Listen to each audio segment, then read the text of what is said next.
Hey, everybody. I wanted to hop on really quick to do a little pre-announcement of what April 2026 is looking like in the Creative Asylum because I'm excited. I didn't do a video last month and I had intended to, but it just didn't work out. But so it goes.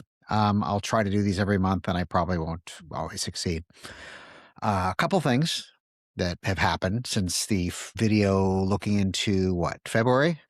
We have crossed the 6-month mark since we started. Our first episode was in September 23rd, 25, and now we're going into April of 26.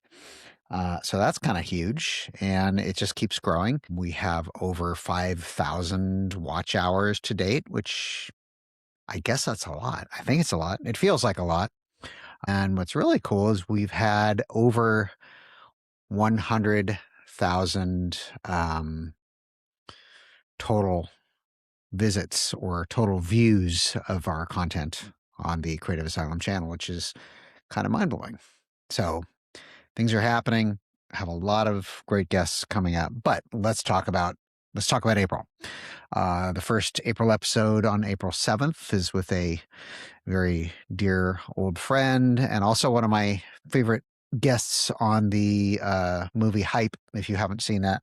And if you haven't seen it, you should go back and watch the episode with Doug Prey, who's the director of Hype. Anyway, this is an episode with Steve Fisk. Some of you may know him. Some of you old schoolers might know him from the old days when he was in a band called Pell Mell. More recently, he had a project that was out on Sub Pop called Pigeonhed with Sean Smith, formerly of the band Brad, now sadly deceased. But he's also been a producer in the Pacific Northwest for decades. He's did early Nirvana. He did all of the material from Unwound, Wedding Present, and I think he's done all the material for the band Car Seat Headrest as well. I could be wrong on that, but I think that's right.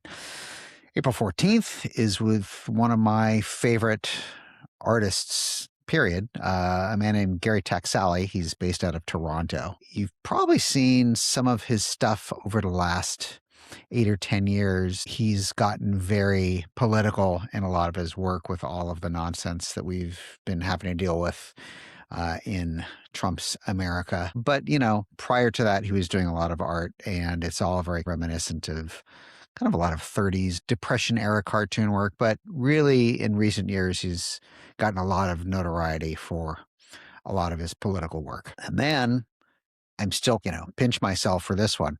The 21st of April, conversation with Margaret Cho, the feminist activist, Korean comedian, fierce, uncompromising. I assume everybody here already knows Margaret Cho.